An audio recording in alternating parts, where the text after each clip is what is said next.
Hello, everyone.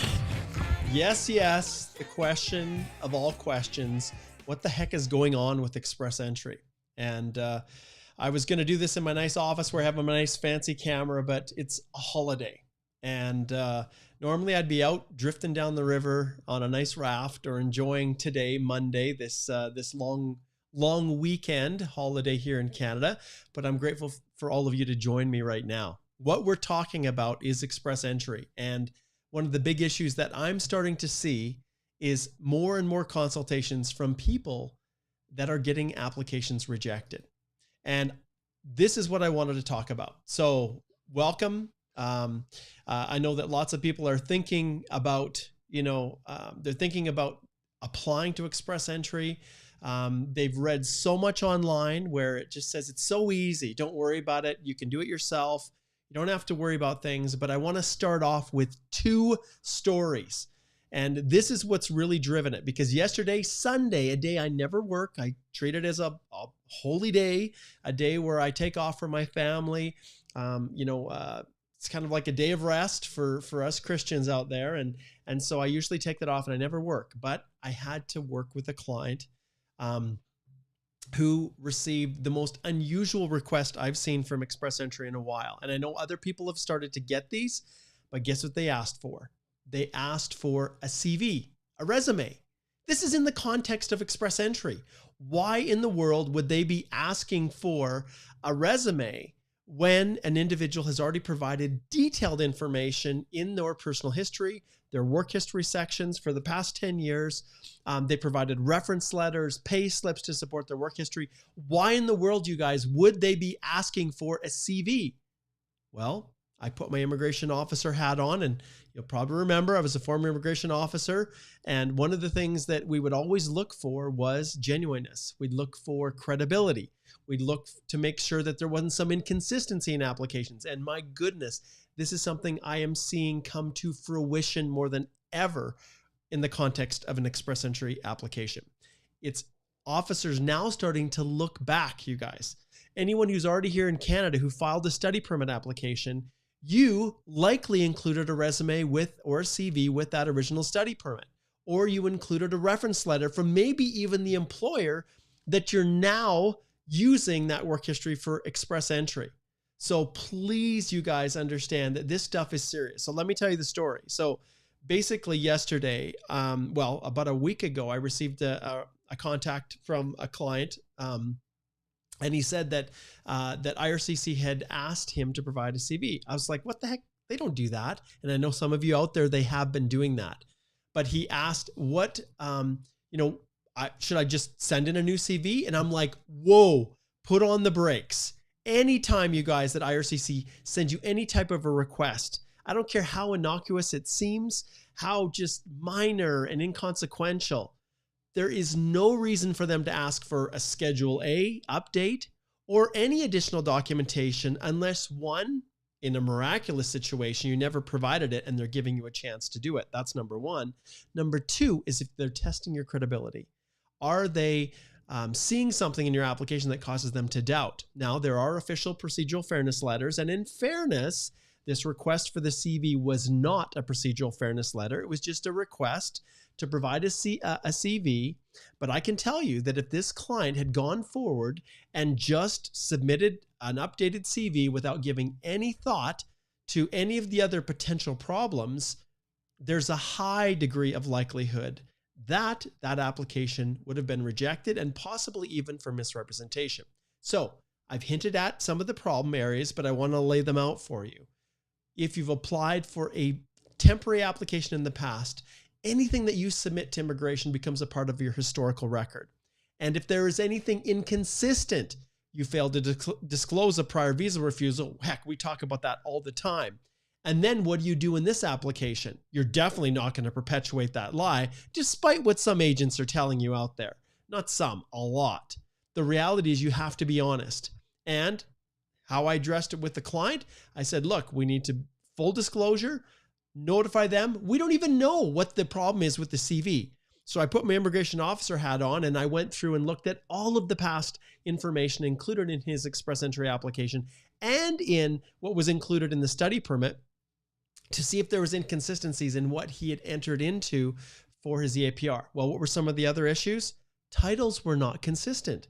So even in the reference letter that his employer, overseas employer, gave him for a study permit, they'd used a different title than the one that he'd submitted in his EAPR application and in the reference letter that he had submitted with his application. So if I was an officer, what am I thinking? What's going on here? Why would an employer submit a reference letter for the purposes of a temporary application like a study permit back in 2018, use one title for the position, and then submit a new letter for express entry with a different title? Well, in fairness, the titles were fairly interchangeable, but the reality is, as an officer, warning bells are going off. And so are officers now taking a more close look at work history and previous applications when they're adjudicating express entry applications? I think yes. We'll get into that in a second, and we'll talk more about why they're doing it in a little bit. So that's story number one. So 3.5 hours I spent going through with a client, crafting an explanation. And we addressed every single possible thing out there that could have potentially triggered the request for a CV. I don't know, right? I don't know. And this client also didn't keep a detailed record of the EAPR information. If you're filing your own application, take a screenshot of everything so you know exactly what was said. So we had to go in, we had to identify the areas that were not consistent and try to explain why they weren't consistent in a way that an officer would say, okay, yeah, I can understand it. And here's my big monster tip of the day. Disclose up front and explain, because you want to characterize how you want an officer to view whatever is inconsistent. You want to explain to them. You want to show them that you're upfront, you're honest, you're forthright. Okay. You do not want to take the position that, well, I'm just going to not say anything and hope they don't find out. You know, if they don't find out, then I won't have to worry about it, right? How often have you heard that from all your helpful friends in internet land and all of those useless immigration assistants and advisors, right? So I see I've got a thumbs down. So I guess we'll see. Maybe someone disagrees with me. Personally, I think you're an idiot if you do. The reality is, if you are submitting an application, you need to be forthright and honest about everything. And if you see a problem area, you're going to disclose it up front and you're going to explain it. And when you do that, then you tell the officer, hey, I'm someone you can trust. And so if there's discretion, which they have, you will have the ability to be on the positive side of that discretion because the officer will give you the benefit of the doubt. And that's a reality. All right. Okay. So that's the first thing. Okay. The first story. So we went through, we addressed everything, and now it's fingers crossed. Okay. Because we really don't know even what the problems were. So we identified all the ones, provided supporting documentation. Heck, we even included the old reference letter, and we included as well a copy of the old CV, just in case that could have been the problem, just to show complete honesty, forthright. And like I said, if you disclose in advance, you then shape the way that the officer views things. They don't see you as someone who's trying to hide something. They see you as someone who's trying to do things properly and upfront. All right. Story two. Okay. Not so good. This one was a refusal. 3 years processing, waiting, getting married. This client added a spouse, had a child. All of this is being disclosed, and now it comes down to the proof of funds section. You will hear very few people telling you that you must disclose everything. In the context of an express entry application, there is no room for you to only include just the bank statement that has your funds in it. They specifically ask for you to disclose credit cards, any other debt, investment accounts. Okay. So in this case, with this client, they did not disclose all of that. And so when they submitted their application, added the spouse, added the child, or in the process of adding a dependent child, the proof of funds requirement goes up. So then the officer started to dig deeper, and they wanted her to provide actual evidence of what the debts or other liabilities that person might have. Well, in the context of responding, either the paths crossed, which I'm hoping that was the case. They gave her 7 days to respond, sent a reminder on the 6th day that said, basically, we're going to refuse your application if you don't provide it. And you guys know the world of web forms. They're horrible. So on the last day, she submitted it, but still didn't submit all of the investment information. And there was no reason not to do it. She had like whatever, $150,000 or whatever of investments, and but it wasn't included. And so what happened on the very next day? Refusal. You didn't respond and give us what we asked for.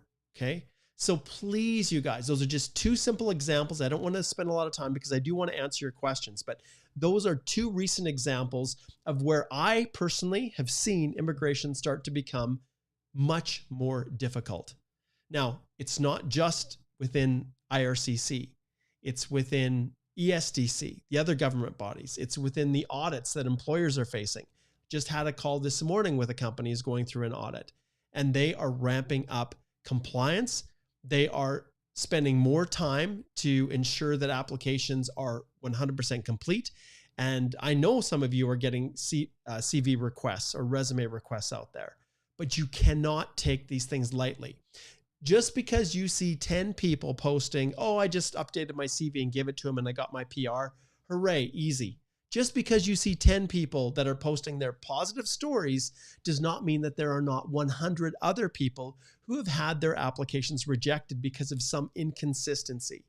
Maybe an outright refusal because they say you haven't provided sufficient evidence. Maybe it's a 5-year bar for misrepresentation because you submitted one thing for one application and then something contradictory in another. So you cannot take this lightly. All right. Okay. So those are the two examples that I wanted to give. Now I want to transition into at least 3-4 reasons sequentially why this is happening now within Express Entry. The first thing is that things have never recovered fully from the pandemic. Just when they thought things were moving in the proper direction, then we had the Ukraine-Russia war, right? And we had the Kuwait visas. And if you recall in past videos that I've talked about, let's take the TR to PR pathway. There are only so many officers going around. So during the world of TR to PR, who was processing all those applications? Well, there was not too many visitor visas coming into Canada, so they moved all the visitor visa officers over to process TR to PR permanent resident applications. And in those early days of 2021, those who took my course, they were pumping out so fast. I had clients getting PR in weeks from the date they submitted. And students of my my DIY course on the TR to PR pathway. And so those officers were all assigned to process. But the moment that things opened up, the borders opened up, then they were shifted back to the visitor visas. And you guys can see the processing times. They're absolutely insane. They have never fully recovered. Now, some of the applications, and I'm just going to pull up my my page here and just show you. Let's see if I can get the right angle here. I'm going to open this up a bit so you guys can see a little bit better. Let's take a quick look at the processing times. So let's pick, let's pick economic. Let's see what we have for Express Entry, because that's really what's driving the ship. So for Canadian Experience class, you tell me where the priority is. 4 months. What is that telling you? It's telling you that of all the permanent resident applications, they're assigning officers to get through these suckers, and they're moving quickly. If we look at the federal skilled worker and we check the processing times, do you see this? 26 months. So where is the priority? Well, obviously they are prioritizing CEC applications. Okay. Let's go to temporary and let's take a look at, let's go with a work permit outside of Canada. Let's pick India. It seems like a very popular one. Processing times, 9 weeks. Great. Not really, but it is a reality. So 9 weeks for a work permit. Let's take Nigeria, given the fact that there is definitely issues there, 24 weeks. All right. So you guys can do the math, right? So you can see where the priorities are. Now let's shift to visitor visas. So of all of the priorities that immigration has, where do you think visitor visas rank? Let's take a visitor visa in India. And let's see how prioritized this is. 28 days. That's pretty impressive. So they're clearly placing emphasis on India for processing TRVs. Well, what's the story for Nigeria? So if we go to Nigeria and open up Nigeria, can you imagine this? Like, this is freaking insane. 755 days to process a visitor visa in Nigeria. What does this mean? They just don't care. Okay. They literally have said, we're not even going to look at these. We're just going to focus on, in this case, Indian visitor visas, and we're not even going to pay attention to Nigeria. Okay. So there are massive staffing issues within immigration. There just are massive issues. And I remember in my discussions with the minister, it's been probably just about 2 years now ago. We had a discussion about just shortages, and all across Canada, employers are now starting to face labor shortages. They can't find people. Well, immigration's no different. And so for the minister, and let's see if we can even bring the minister on here. He can come visit me. Yep, minister's here. So Minister Fraser is trying to manage all of these portfolios, all, with very, very limited staffing resources. And the challenge is that the Liberal government continues to put huge emphasis on refugees. Our firm is fully supportive of that. You've seen our free Kuwait visa application. We offer pro bono services to Ukrainians. We have offered everything from Afghanistan to even Syria. The firm has always been involved in those initiatives, and we believe in them. But the scale at which, and the really political nature of how the Liberal government forces the minister, and of course, Minister Fraser is a Liberal MP, forces him to prioritize to the dictates of cabinet. And essentially, when they say, we're going to drop everything for Kuwait visas, well, you've probably watched with Igor and myself the visas that we've done, the podcast that we've done on the Kuwait process. There's almost been 1 million applications. Okay. So who's adjudicating that? Who's processing that? Well, maybe if I was to flip back here, maybe it's all of the officers, Minister Fraser here, maybe all of the officers that are in Nigeria are processing Kuwait visas. I don't know. But one thing we do know is that there is insufficient officers to process applications. So they are under a very, very high degree of stress, which leads me to the next impact on this. So we've got crazy processing times that are as a result of the system being overwhelmed. We had the situation of the portals being transitioned over and glitches within the portals and trying to create efficiencies and all those kinds of things that, the whole modernization of the immigration processing within IRCC has been going under massive, massive changes. And yes, these processing times are playing a role, but why are applications getting rejected? This is what we talked about. Why are more and more express entry applications? Minister, why are we starting to see that?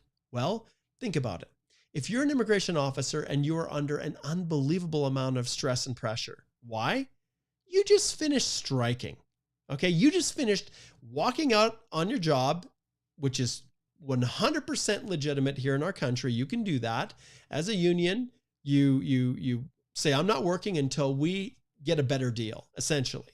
And whether, the merits of what the immigration officers and the other public employees, regardless of the merits of the strike, that doesn't matter. The reality is it set everything further back. And so if you are in a situation where you're wondering, why are these applications taking so long? Why can I not get anyone on the phone? Why can I not get a response? I don't know what's happening. And I won't even begin to describe all of the ways in which things fall off the rails, applications. But understand that these officers are under a tremendous amount of pressure. They have a very small window of time to basically review and process an application. So when they have pressure put on them, well, things get missed. Like you just can't have the same degree of attention to detail that you would if you had more time. You've got a department that says, okay, fine, you went on strike, but now you're back and now you need to get, basically caught up for all the time that we lost. And so huge pressure on them. These officers with this stress, they're looking at their quotas.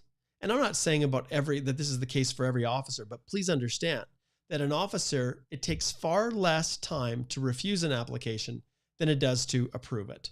So if you're going through and you see a problem with it and they say, oh, sorry, you didn't provide this, you're done. And if at any point in time they have to ask for something from you, you're already on their bad side because you've cut into their processing time. And now it's way more of a headache to process an application when you have to set it aside and then send a request to someone and then wait for them to get back to you, and then update the file, and then documents getting sent through web form or through the secure account and not being meshed properly. Like there's a whole host of problems, and we're seeing a lot of refusals where they're wrong in law. So therefore, we have to file leave applications for judicial review to open them up.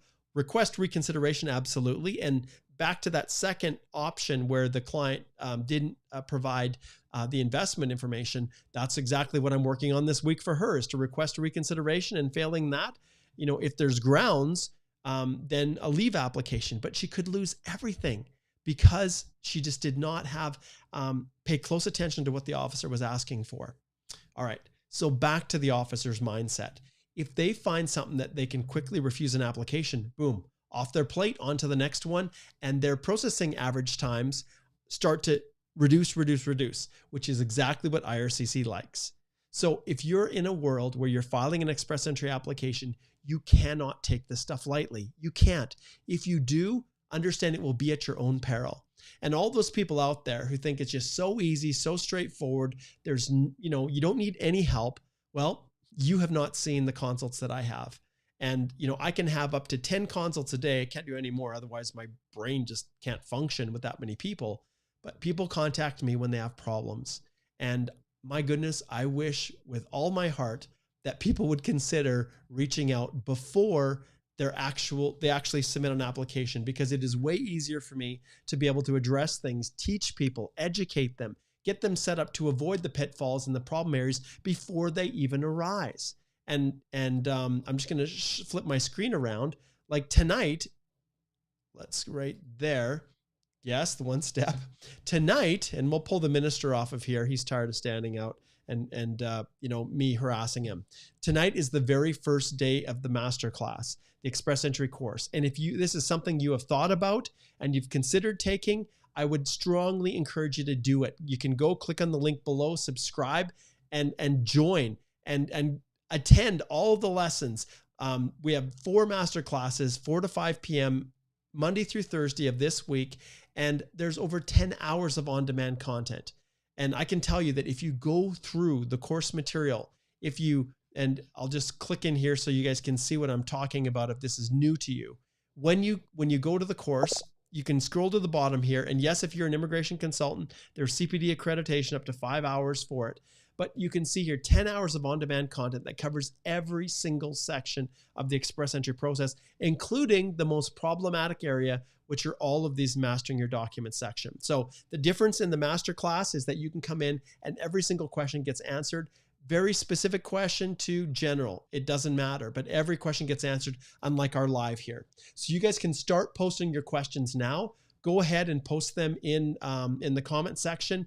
Any problem areas you're seeing with express entry, if you have any comments or thoughts on what I'm talking about today, post those in the comments, because I'm happy to flush it out. And this is what I love most is all of these, you know, the interaction that I have with all of you guys. So if you have a question, post it, and let's take a few minutes now just to talk about this.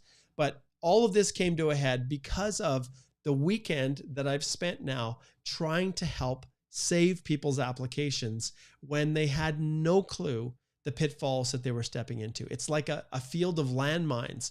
It looks beautiful green with this rolling hills and pasture, and you see this wonderful destination in the future, and you do not see the landmines that are buried just under the level of the dirt. And when you're walking past them, you step on them. And I know this is a horrible way to describe it, but really for some people, their lives are destroyed because of it. But you step on that landmine, which might be a request for a CV from IRCC. And you just don't assume it's anything. You provide the CV, you don't think twice, you keep walking, you take your foot off that landmine, and you guys know what happens, right? Lives are destroyed. And that's what I'm seeing. So this is as much a warning as it is anything else. Is it a plug for my course? Heck yeah, it is. I spent an unbelievable amount of time preparing this course because I knew that lots of people wouldn't be able to just afford to hire me. And are my fees cheap? Well, I guess they're market relevant. I charge $5,000 to assist people with their express entry application. But this course, all of the over 10 hours of content that covers everything from learning the basics to you know, assessing your eligibility, to completing your profile properly, to then getting into the actual EAPR component. And I have it all individual lessons so that you can jump to the sections that you most need assistance with. You don't have to waste time. There's information if you're a principal applicant and for a spouse and for dependents. Well, if you don't need module 4, this second part for spouses, because you're a single applicant, then you don't need it.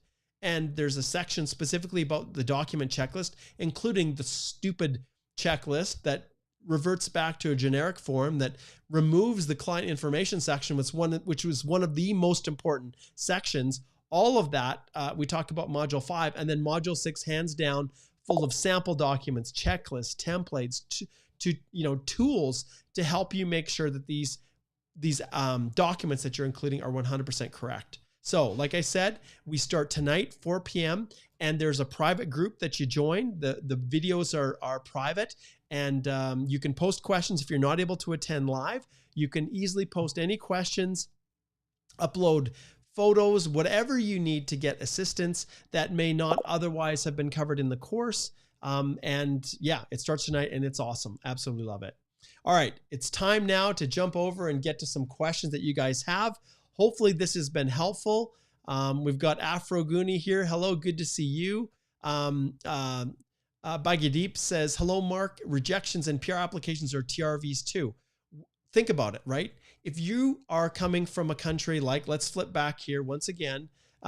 If you're an officer, all right, and you're processing visa applications in Nigeria, TRVs, and you have 785 days as the listed processing time, am I worried about really being fast and efficient and refusing applications quickly?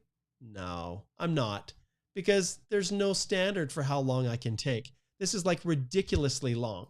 But if we go back once again to India and we see processing times that are only 28 days, how do they keep processing times down? They bulk, they use augmented, like artificial intelligence, advanced analytics. They use Chinook, they use whatever they have at their disposal to try to batch process these as fast as possible. 28 days, like how many, I don't know. I haven't looked at the most recent numbers of visa applications from India. What, you have 100,000 or something in the queue from India, every year? I don't know how many we process of visitor visas from India, but it's high. So if you think about TRVs, and if we jump back here to just to the main screen again, when it comes to TRVs, when processing times are low, that's when I actually get a little nervous, because that's when officers have to adhere to a much higher standard. And, if they're whipping things out quicker, then you are potentially exposed to, rejections happening every bit as much for those TRVs. And it's way easier for TRVs to refuse than it is permanent resident applications. All right. Eric's writing from Cameroon. Welcome, Eric. Great to have you here. Okay, let's see. Manpreet says, I'm a graduate from 1 year and my CRS is 452. What should I do next? Please suggest me. Yeah, what I suggest is what I suggest for most people when they're here and they're looking for long-term strategic advice and direction. Let's see if I can find, I've got so many little things going on here. What I usually do is ring that little bell, and then I direct people right back here to slide over and click on speak to a lawyer and book a consult with Alicia or myself. So that's what I'm telling people to do right now. Because whenever you have a question like that, there are so many factors that involved, and I would be delighted to help you, Manpreet. But the reality is, I need to understand your whole picture in order to give you legal advice. Okay. Ali says, hi, biometrics are getting late too. They are. You can see the trends, you guys. You can see them. Kevon says, hi, is this refusal after getting an ITA and documents are submitted? Yes. Yes, both of these situations are after getting an ITA. And that's why I encourage people. Some of the people that take the most advantage of the actual course are individuals that already have received their ITA.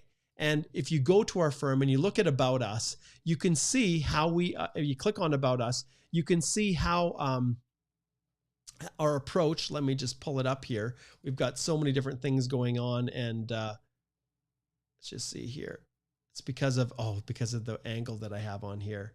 Anyways, you can go to our website and you can check it out and you can see everything that we have and how we work with our clients. But ultimately, remember that we as an immigration law firm, we help people no matter what level of support they need. Obviously, helping prepare and review and submit applications. Yes, we do that all the time. But if you just need a little bit of help, you can speak to a lawyer. And of course, the course is here. So all those things are available to assist you. And I will never, ever, I'll never apologize for trying to promote the course. Why? Because for the small amount that you pay for the course, and right now, let's see if I pull it up here. So $364 US is what the course is for all of that content, plus 4 hours with me. Okay. Not only do you learn for yourself, but you also learn from the questions that the other people are asking. But this specific strategic course, that I'll never apologize for the fees that I charge for that. And the work that we do, because you work directly with us in our firm. You do not work with anyone else. If you are retaining us to help you, you will work directly with Alicia or myself. And Igor is soon to come as well. He just started his articles and he'll be working with people as well. So there's lots of options for you. All right, depending upon your needs. Okay, let's hit on a couple more here. Yes, this is one thing. I've got cousins up north, so thanks for thinking about me. Yes, Alberta, there are wildfires all across here, and my cousin is, they're just waiting for a big rain to come through. There was some rain last night, and to help put out some of those fires. So we're keeping our fingers crossed that the rains have come down to put out those fires that are raging all across Alberta. Okay, Carlos says, my score is 431. How to increase my score? I have 1 year experience right now. That stuff is covered in the course. But once again, Calra, the reality is every person is different. And when you think about simple ways to increase scores, it's always the same stuff. Have you maximized your language? So English language. Do you know French? Have you learned French? Those are some big ones that you have direct control over. Depending upon your age, getting additional education can help. And I cover all of this in detail in the course, Calra. And hairstyle. All right. Well, I'm glad that you like the hair. All right. Okay. DeBottom says, my wife is a co-applicant in my peer application, which is in process under CEC. She had to travel outside Canada to handle family emergency. Do I need to inform IRCC that she is out of Canada now? You don't need to do that right at this stage. I'm assuming it's a temporary trip abroad. And if she and that she will be coming back. If she's actually living and she's relocated back and she's living and that's where her PR application will be finalized, then you do have an obligation to update the address history for her. Okay, Joyful Journey says, so they wanted a CV like P&Ps do? I think this is blown out of proportion. Well, understand, it doesn't matter what's in proportion or outside of proportion. An officer can ask for anything they want. If you've provided, let's say you're 40 years old and you've provided police clearance certificates for countries that you've lived in for the past 10 years, like they've asked, they can very easily go back and say, we want police clearance certificates for every country that you've lived in since you turned 18. So officers can ask for whatever they want to. But yes, this shouldn't be a requirement. So they're looking for something else. And usually it comes down to credibility.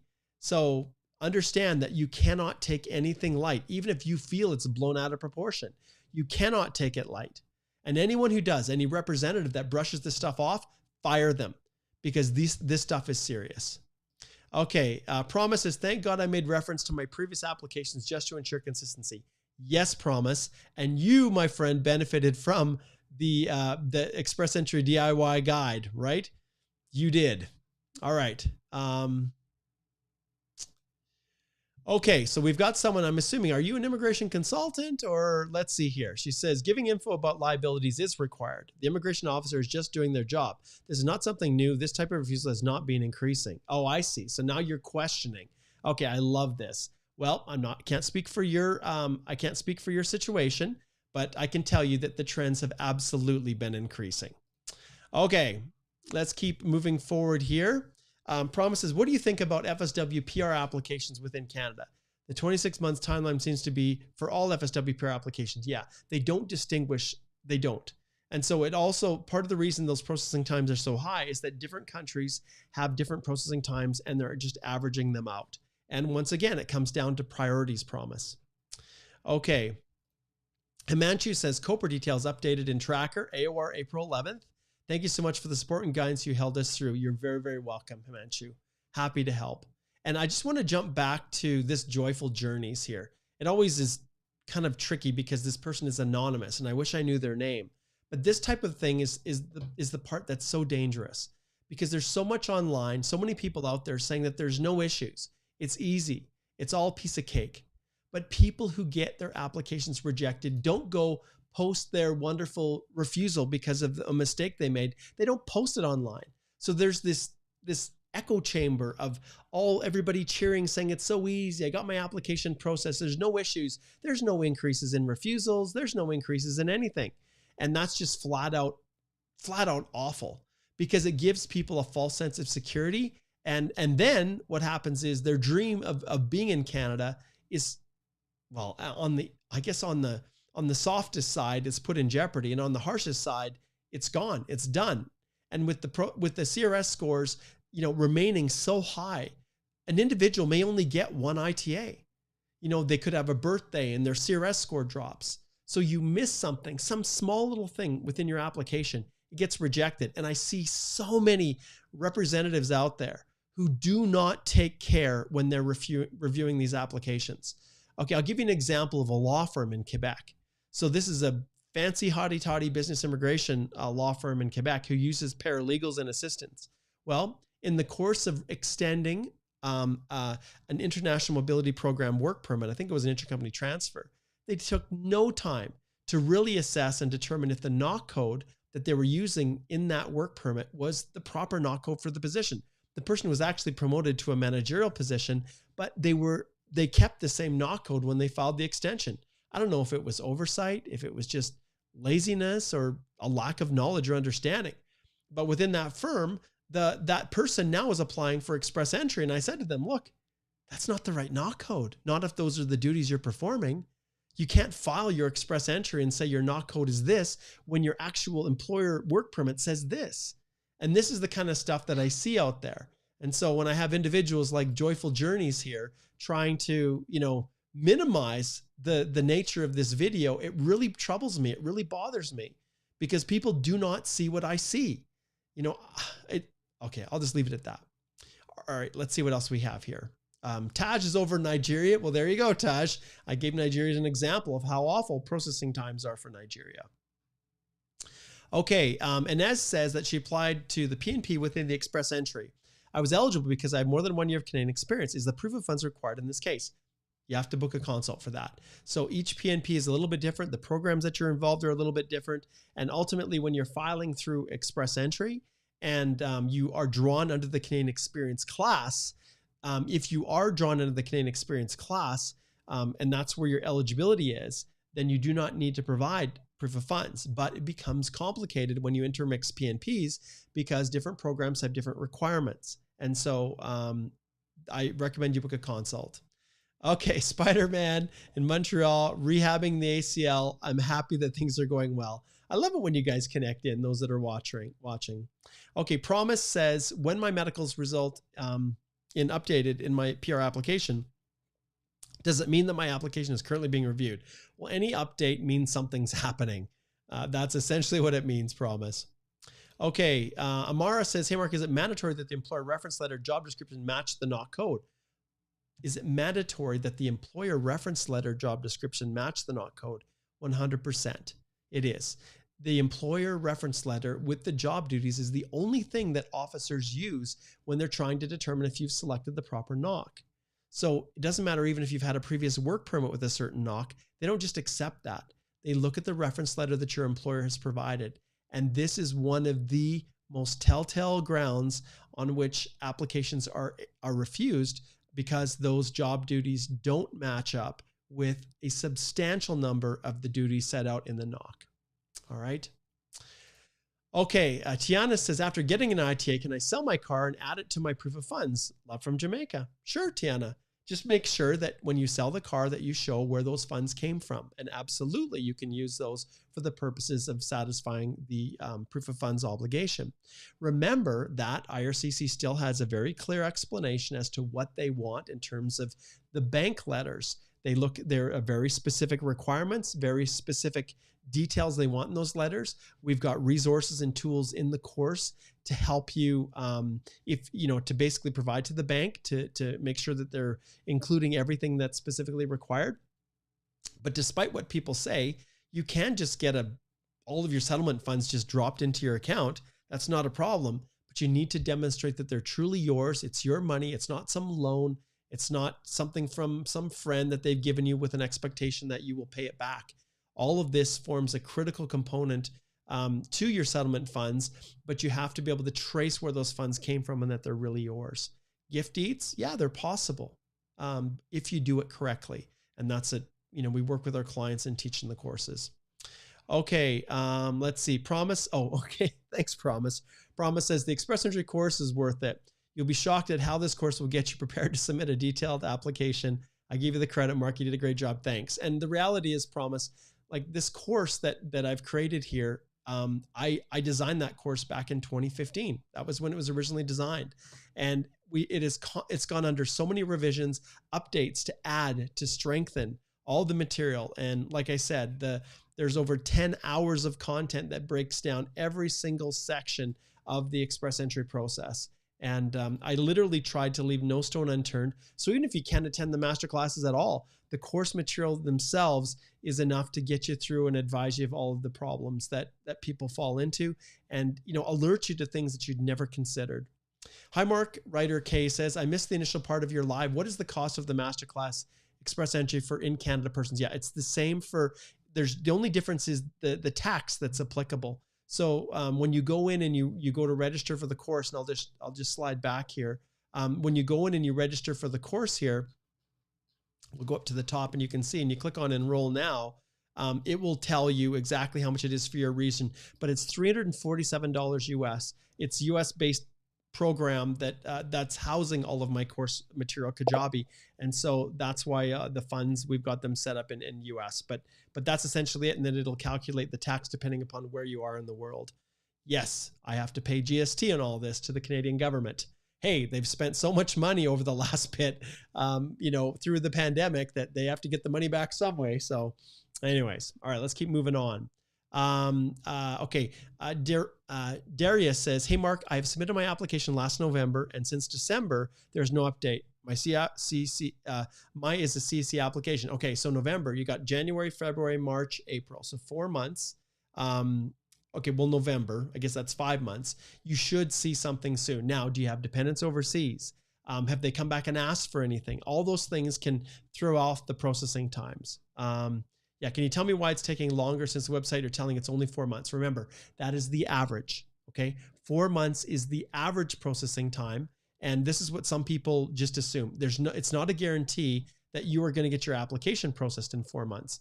It's an average. So if we go here and then we go to CEC right there, and processing times, you can see that this 4 month processing time, and you click on this, will vary based on the type of application, if the application is complete, how quickly they expect to process applications they've already received, how easily they can verify your information, how long you take to respond to requests, and other factors.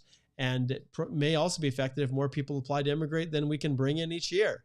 So basically what that is code for, if they're at the end of the year and they've already hit their targets, then things may slow down because they can't exceed the maximum level. And lots of people, let's just look at this, RCC levels planning 2023. So for the federal high skilled, let's go into here and let's see if we can pull it up.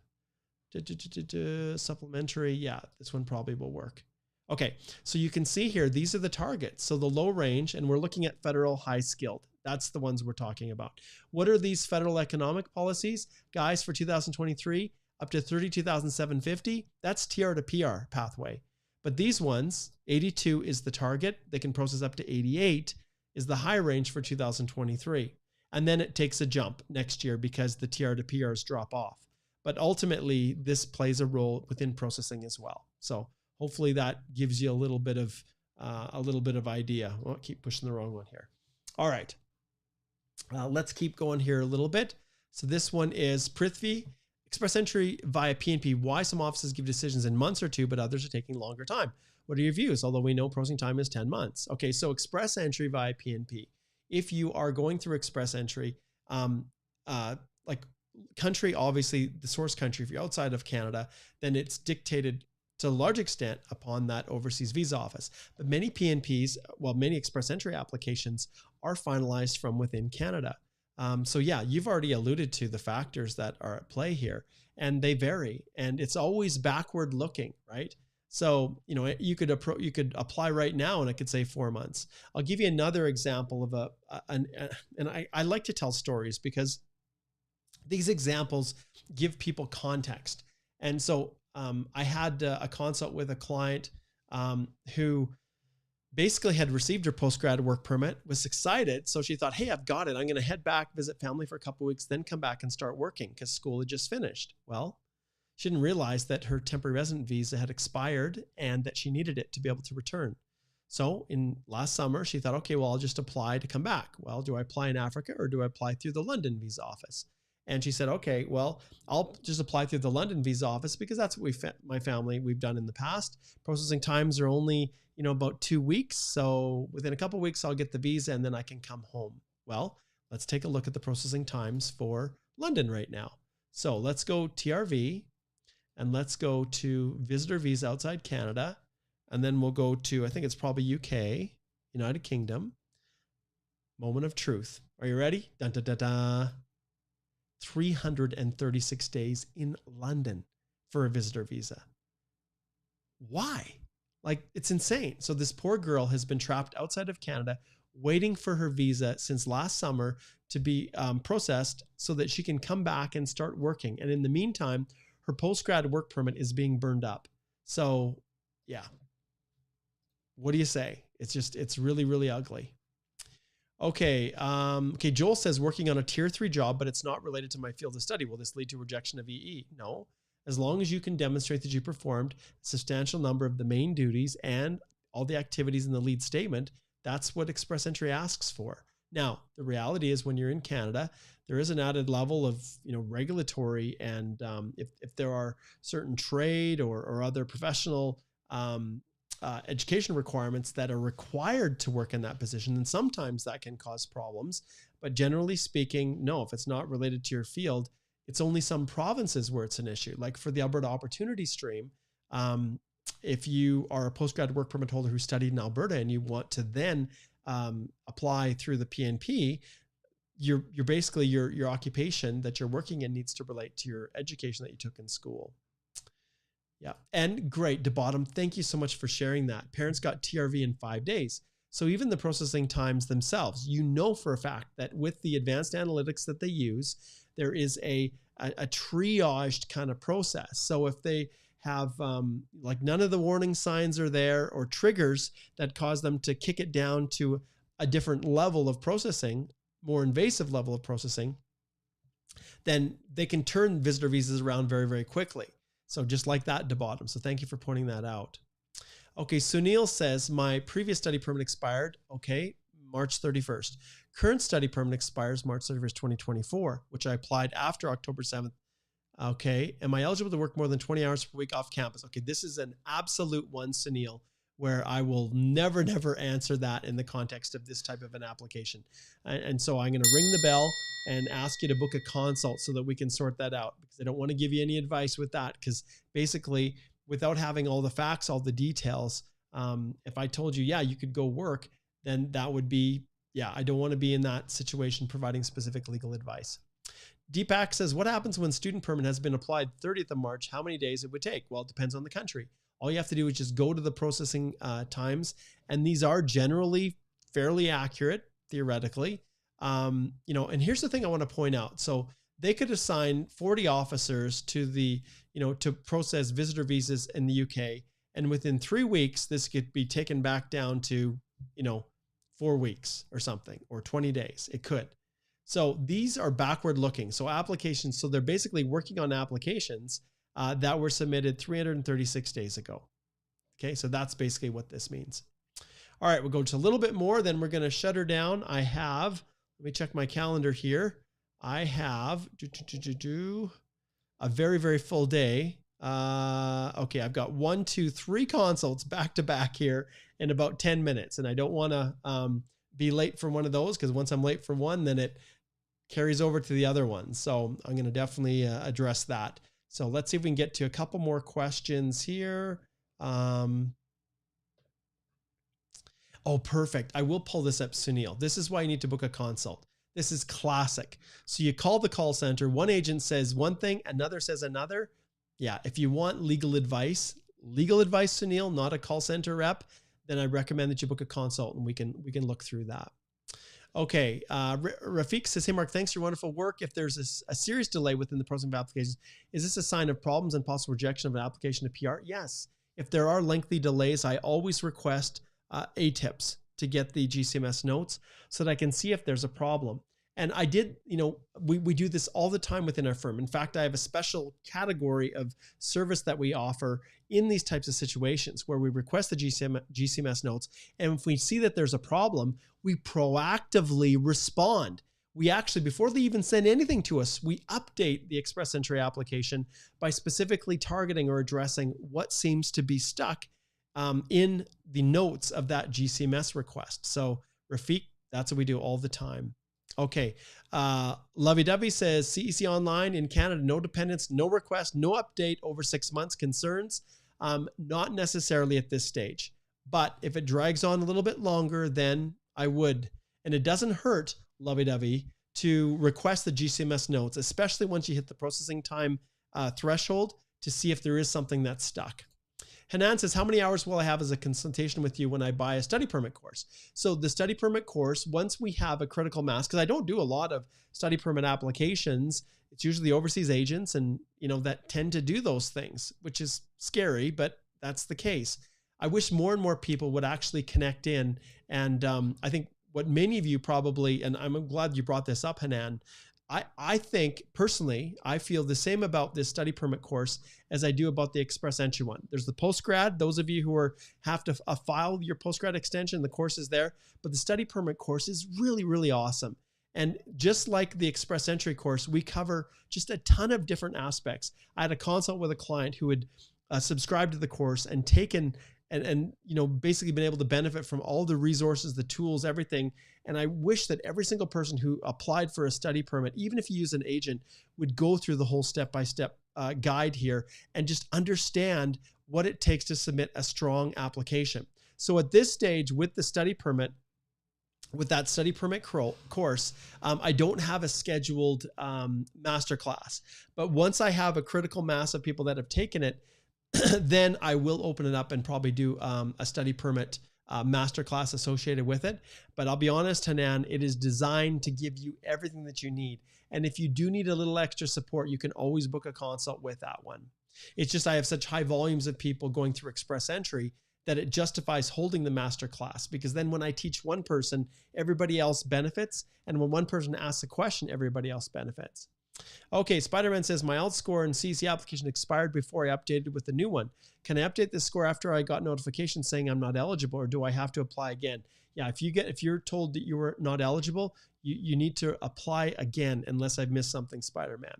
Recommend you book a consult. You've been around a lot. I recommend you do.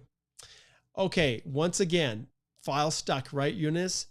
FSW Outland, AOR, January 10th, no update, no MEPs, no bio, calling IRCC recently. The told file is located in Sydney and are working on my background. Is it possible to have such an abnormal step process? Yes, it is. 100% it is. Like, you think about it, AOR January 10th, like we're talking, like it's only a couple months. Even if it was inside Canada, we looked at the processing times, right? We just finished going over there and taking a look at them. Processing times for economic, and then if we go federal skilled worker, like it's like 26 months. So you're, well within the range. Okay, I'm trying to get everybody connected here. Ayesha says, hey, Mark, can't create an account on the tracker for Tier V through the application was submitted on February 6th. Biometrics are completed and eligibility is under review since March. Sorry, I'm going through this so quickly. I'm trying to get to everybody's questions. The reality is the trackers are very, very unreliable. We battled for days with the client trying to connect until we realized that there was like a space in the name. And so there's all kinds of problems that can trigger these issues. So normal. Sana, thank you, Mark, for all your help. This channel really helps. I will give you one of these ones right here. That's a loud applause. Thanks so much. Okay. Okay, this is a good question, Elise. She says, I have applied my express entry from the DRC, Congo. I am a bit worried about the ability of the officer to verify my documents. That's part of the reason we connect. And that's why that's what we help our clients with, to make sure that they're complying with everything that is required, and that there really is no, difficulty or need for an officer to doubt or have to dig deeper to verify. We do the best we can, but in some countries it is difficult, and that's just a product. And then Yisha says, is an inability to create the TRV track from outside a problem? Well, not necessarily. If you've got confirmation that it's been submitted, well, it's in the queue. Okay, Caesar says, we really appreciate the accurate info that you provided us about the PR request. After receiving the request for visa mail and completing the eligibility items, is there any minor chance to refuse the application? Absolutely. If anything happens, you get a charge, a criminal charge, or anything that happens, it can derail your application.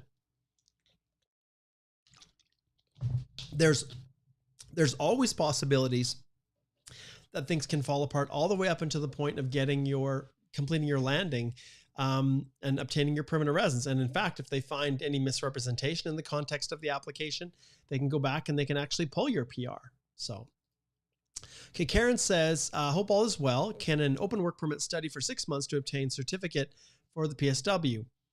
I don't know what PSW is.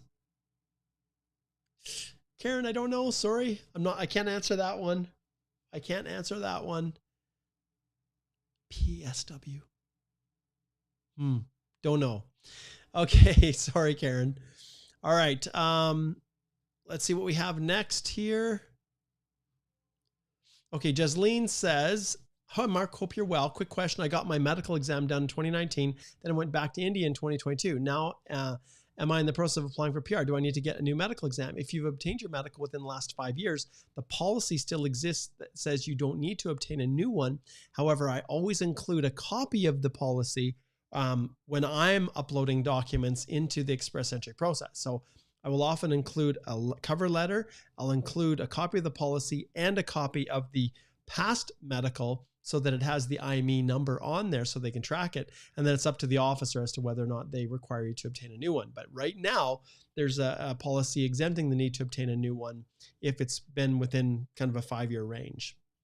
Okay, Prashant. Oh, Prashant, I'm so sorry. 2 refused study permits, planning to pursue masters in my country and learning French, go with express entry 3 years down the road. Is this a smart plan, or do you suggest a better option? No, I think that's the direction that you have to go, Prashant. Obviously, with a consult, we can delve into things deeper. Okay. This is a great question. Does the express entry course guarantee getting approved? Hell no. No, it does not. The only thing that guarantees approval is that you meet all of the minimum entry criteria for the programs, the Federal Skilled Worker, CEC, Federal Skilled Trade, that you can actually prove the comprehensive ranking system score. What the course guarantees is that the most common, frequent areas, problems, you're going to be alerted to watch out for them. When it comes to the documentation, it's going to clearly explain exactly what you need so that you can meet the expectations of the officers, and to drastically reduce all of those grounds or possible reasons for refusal. And that's really what the course does. Yeah. Okay. Writer says, thank you for another informative and insightful live session. Wishing you had a peaceful mind and pleasant time ahead with your 3 back-to-back consultations. Thanks so much, Writer K. I appreciate that. Kurt K says, hey, Mark, I'm at 461 CC. Is there any chance on near future? Maybe with this guy right here doing a specific targeted draw.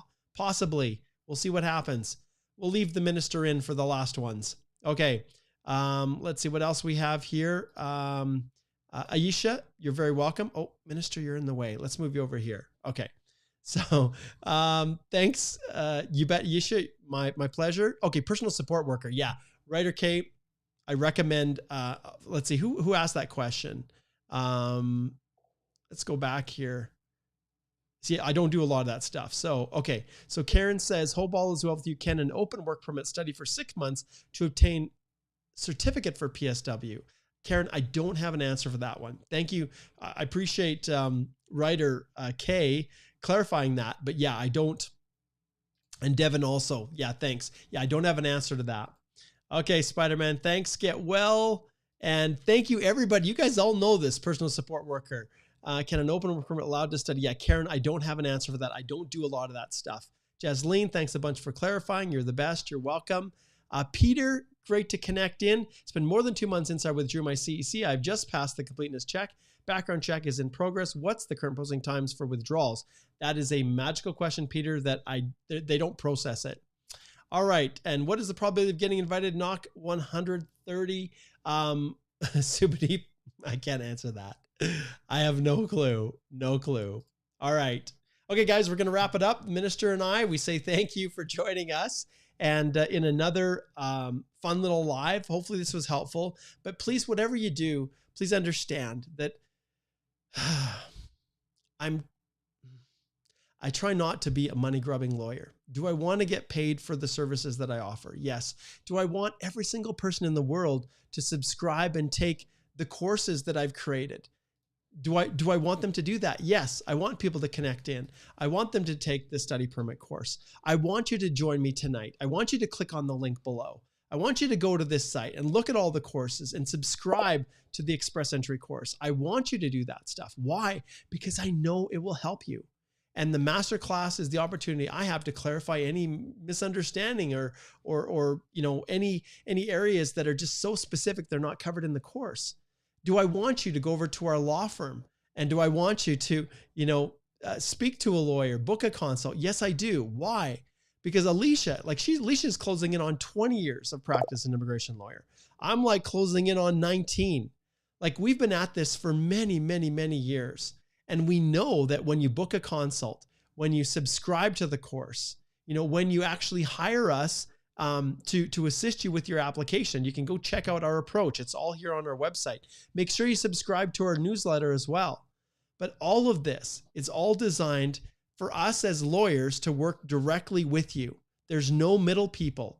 All of these firms, you know, that have all of these stables full of support people, we don't have that in our firm, you know, and the reality is, you know, are we rolling in money? No, we're not, but we sleep great at night. And so do our clients, because together we put together the solid applications they need to increase their chances of success. So we'll finish off here with Prashant. Says, I really appreciate your no nonsense, forthright answers. Hope to connect with you soon and discuss my case. Cheers, Mark. And you know what, Prashant, love for you to connect in. All right. Thanks, guys, for being here. I better get over to the consults. I'm already 2 minutes late. See you. And hopefully tonight in the masterclass, there's still time to connect in. Click on the link for the Express Entry Masterclass. See you guys all later. Bye.